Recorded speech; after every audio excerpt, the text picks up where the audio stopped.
Halo, salam jumpa, salam persaudaraan. Kita masih berbicara tentang hidup berkeluarga. Kita sudah perbincangkan tentang hakikat perkawinan dan juga kita sudah perbincangkan tentang tujuan perkawinan. Kali lalu saya sudah katakan bahwa ada 4 tujuan perkawinan.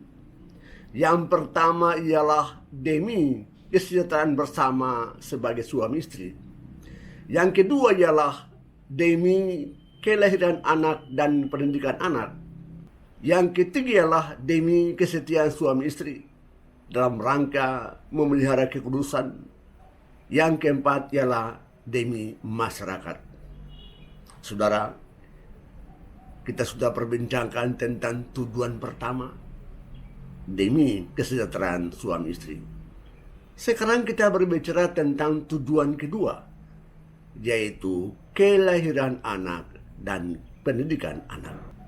Saudara sekalian, catatan tentang demi kelahiran anak dan pendidikan anak mesti ikut serta diperhatikan baik-baik oleh setiap keluarga.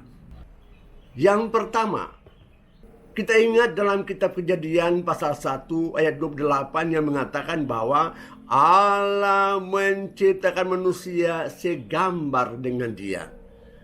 Dan menurut gambaran dengan Allah, dia menciptakan laki-laki dan perempuan.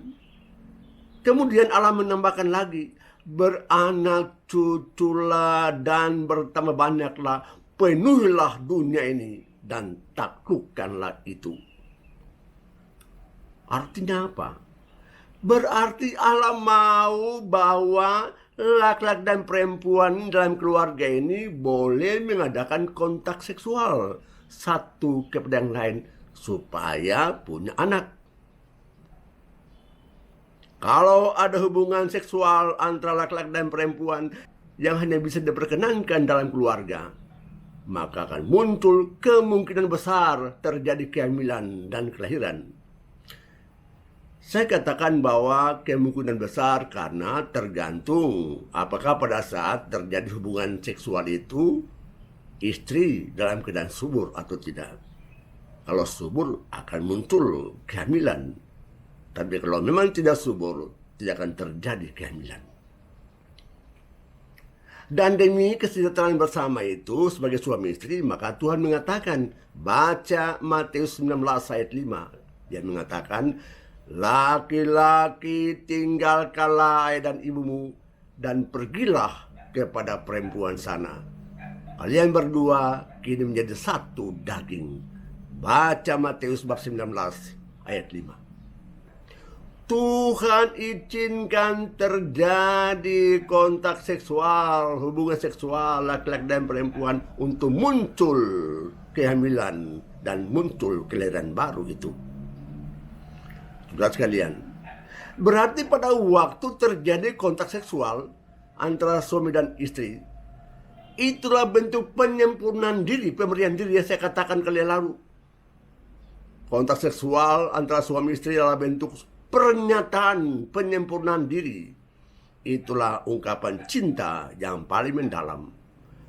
Tetapi dia menambahkan lagi, jangan lupa pada waktu terjadi kontak seksual itu, ada juga kemungkinan besar terjadi kehamilan. Dan pada saat terjadi kehamilan, hendaklah orang tua, hendaklah suami istri itu bergembira ria.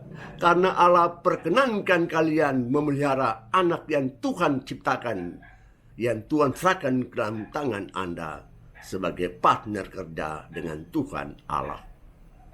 Anda mendapat berkat dari Tuhan, itulah rahmat Allah. Cinta Allah terbukti melalui kalian berdua. Karena itu, anak kita sebut sebagai buah kasih. Karena kontak seksual suami istri adalah bentuk kasih. Dan hasil daripada kontak seksual itu ialah anak yang lahir dalam keluarga itu. Jangan sekali merasa terhalang karena keadaan anak.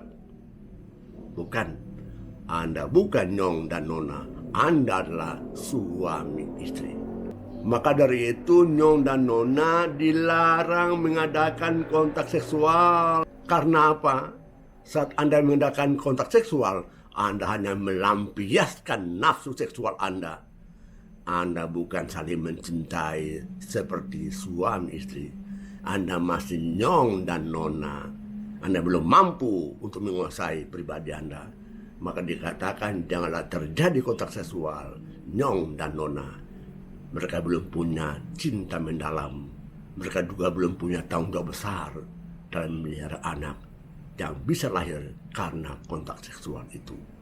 Oleh karena itu para orang tua sekalian, berbahagialah kalau memang ternyata Tuhan kasih kepada Anda anak yang lahir dari keluarga Anda. Itulah pemberian Tuhan untuk kalian berdua. Peliharalah dan bersukacitalah bila ada anak yang Tuhan kasih kepada Anda. Maka sang istri pada waktu hamil, pelihara baik-baik kehamilan itu, rawat baik-baik kehamilan itu sampai anak lahir. Kalau memang terjadi kecelakaan apa yang tak terkendalikan, lalu anak mati, ya apa boleh buat ya. Itu di luar tanggung jawab kita.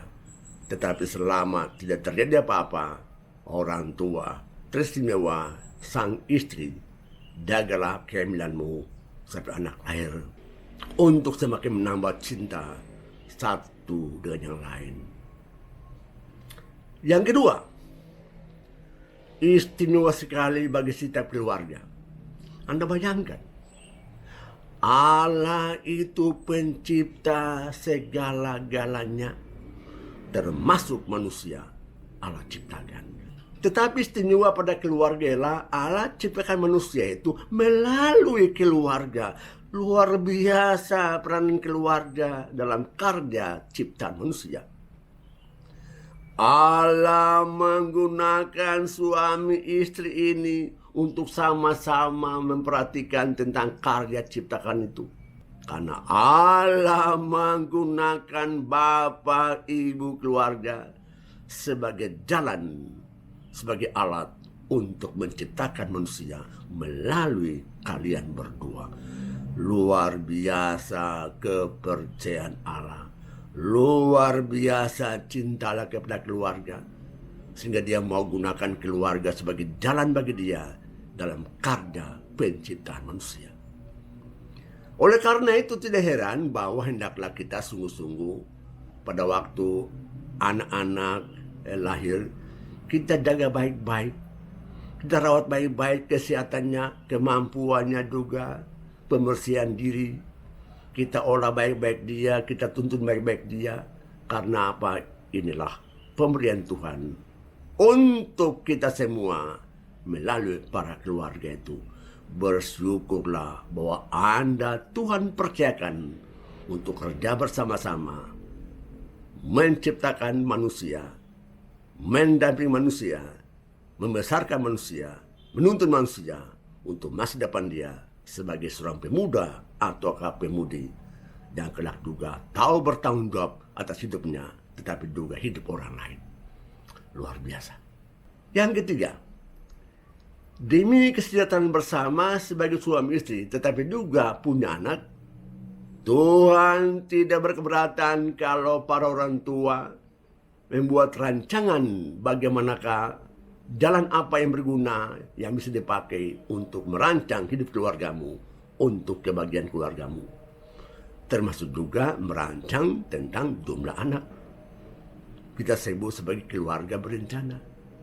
Berapa jumlah anak? Tuhan tidak berkeberatan. Hanya cara bagaimana membatasinya mesti perhatikan baik-baik. Yang Tuhan izinkan menurut pandangan gereja Katolik ialah lihatlah tentang kesuburan istrimu, kesuburan ibu keluarga. Kalau ibu subur dan dalam rangka membatasi jumlah keluarga, bila orang tua memikirkan bahwa sudah cukuplah, jangan tambah lagi, karena kita mesti juga melihat masa depan anak-anak itu. Bila orang tua sudah pikir baik-baik dan ternyata mau merancang membatasi keluarga, jangan tambah lagi anak yang lahir lagi, boleh membatasi jumlah sekian. Tapi caranya mesti perhatikan. Yang diizinkan ialah gunakanlah masa subur istri, ibu keluarga itu. Kalau dalam keadaan subur, janganlah terjadi kontak seksual itu. Karena akan terjadi kehamilan dan kelahiran baru. Tidak masalah. Tetapi jangan sampai kita gunakan alat kontrasepsi yang justru bagi gereja tidak diperkenankan. Yang diizinkan ialah perhatikanlah kesuburan istri. Bila Anda mau mengadakan kontak seksual, hubungan seksual, kalau memang istri subur, jangan. Situasi, iklim bertarak, menahan diri, itu pun bentuk satu pengorbanan diri. Karena cinta kepada istrimu, cinta kepada suamimu, cinta kepada anak-anak yang sudah ada. Kenapa demikian? Tugas kita bukan cuma melahirkan anak, tetapi tersenyum juga lah memperhatikan pendidikan mereka. Jumlah itu penting kita perhitungkan supaya kita juga mampu mendampingi mereka, menuntun mereka, mendidik mereka untuk hari depan mereka. Jangan cuma lahir. Akhirnya Anda kelabakan sendiri dalam mendampingi mereka. Bila mereka tidak mengalami pendampingan yang betul, pendidikan yang benar, orang tua bersalah dalam masalah tanggung jawab kepada putra putri yang Tuhan berikan kepada keluargamu. Oleh karena itu penting sekali bahwa kita juga merancang tentang jumlah anak. Penting, perhitungan baik-baik. Tersinua juga, lihatlah betul-betul bagaimanakah saatnya tidak subur dan saatnya subur bagi sang istri itu. Bertaraklah dalam keadaan kesuburan. Itulah bentuk pengorbanan dirimu. Sebagai tanda Anda mencintai istrimu. Anda mencintai suamimu. Kalau itu yang kalian perbuat, luar biasa. Kalian juga diberkati Tuhan. Karena kalian juga mau. Karena kalian juga mau bertanggung jawab untuk mendidik putra-putrimu. Agar hari depan mereka juga dapatlah teruji. Karena mampu juga berbuat yang terbaik sesuai pendidikan yang telah Anda berikan kepada mereka selama ini. Saudara sekalian, Allah mencintaimu. Allah sungguh mencintaimu. Oleh karena itu cinta dan tanggung jawab yang Allah berikan kepada Anda, pergunakanlah sebaik mungkin kepercayaan itu untuk kemuliaan Tuhan, tetapi juga untuk kebahagiaan kesejahteraan Anda sebagai bapa, ibu, dan anak. Sampai jumpa.